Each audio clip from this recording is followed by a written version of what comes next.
A cidade que você vê tem a ver com esse plano diretor. Jéssica Cruz sabe disso, sabe da importância e tem mais detalhes, hein, querida? Seja muito bem-vinda, boa tarde, boa sexta para você, Jéssica.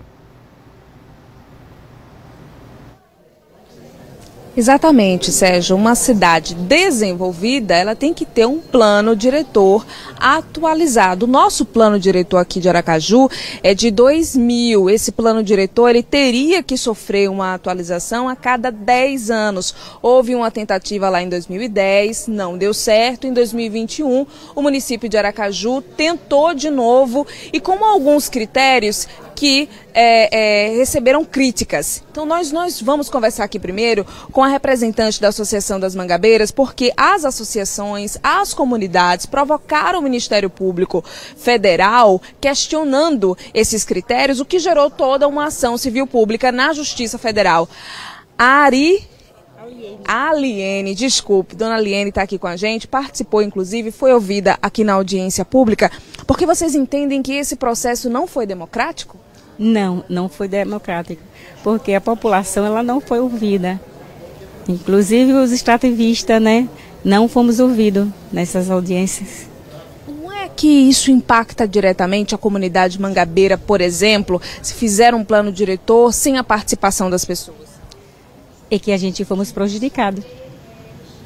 Tem toda uma questão ambiental também envolvida. Tem sim, toda a questão ambiental.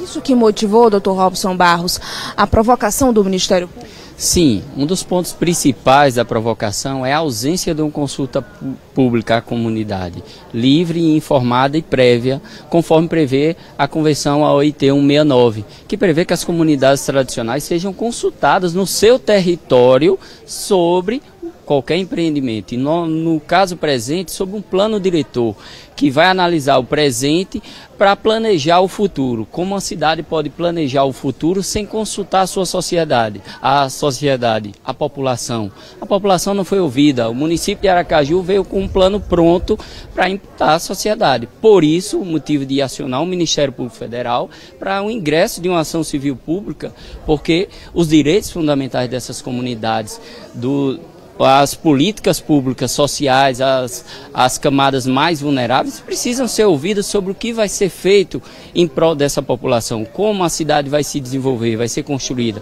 quais os investimentos. Então é essa preocupação que nós estamos discutindo aqui com essa ação civil pública.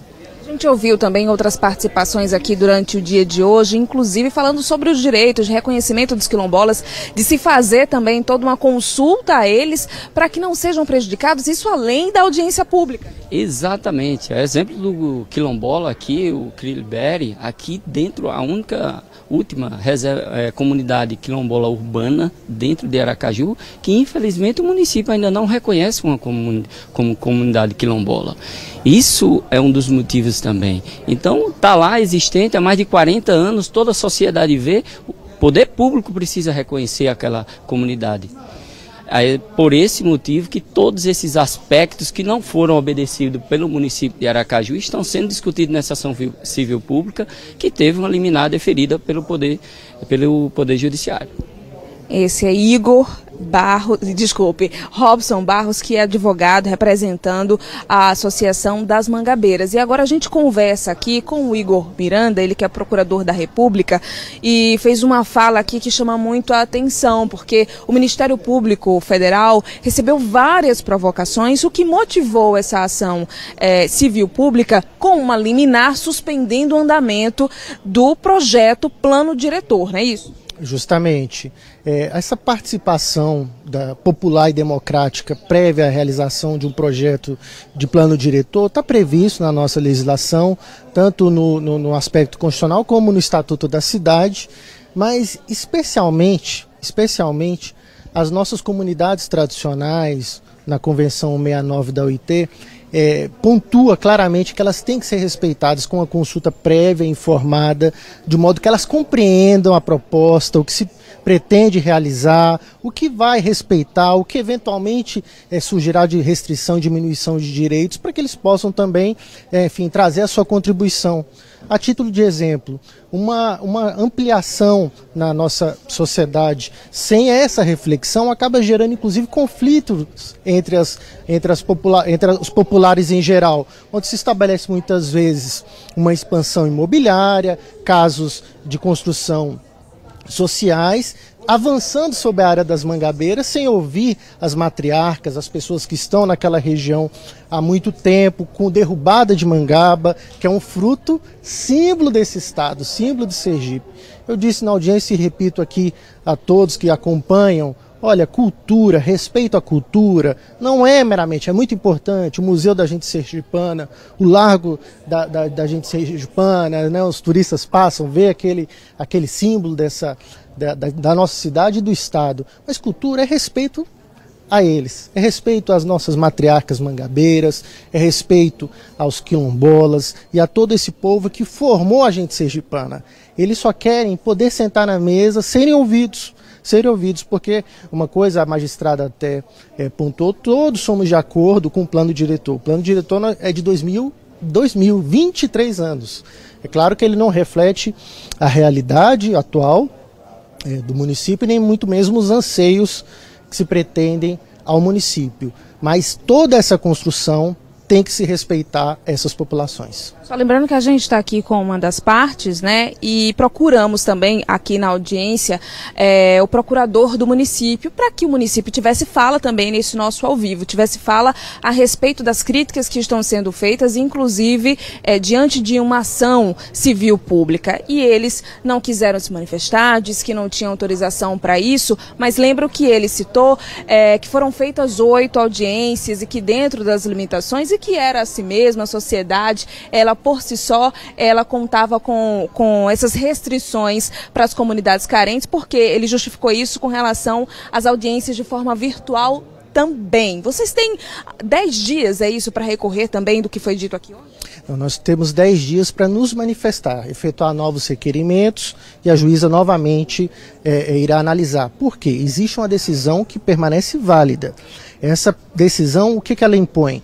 Ela impõe que o Poder Executivo do município de Aracaju ele não pode encaminhar ao Legislativo nenhuma proposta de modificação do plano diretor sem que dê publicidade a esses supostos estudos, que nem isso foi feito, e que os entes possam contribuir e serem ouvidos. É isso que foi decidido há um ano atrás e até hoje não foi cumprido.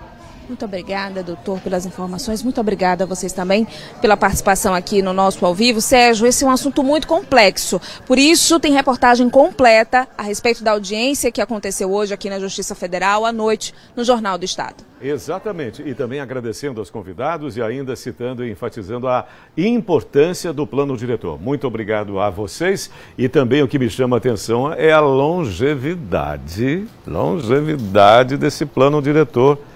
Como é que um documento de 2000 pode representar o que nós vivemos há 23 anos? Não há como. Isso é uma incongruência, para não dizer irresponsabilidade. Isso não tem lógica, não tem cabimento. Por quê? Para você entender, esse plano diretor, ele representa a sua qualidade de vida.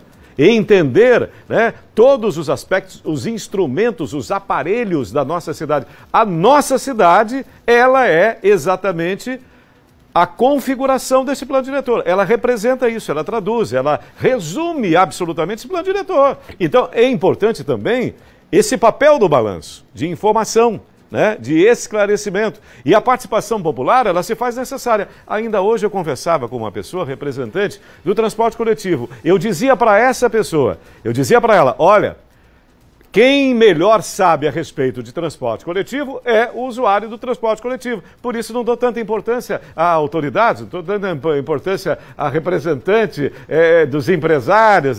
Não, muito pelo contrário. Eu quero saber de quem usa, eu quero saber do usuário, eu quero saber do cidadão. O cidadão sabe do que a sua cidade precisa. A cidadã sabe do que a sua cidade precisa. Não tem discussão com relação a isso. São 12 horas e 12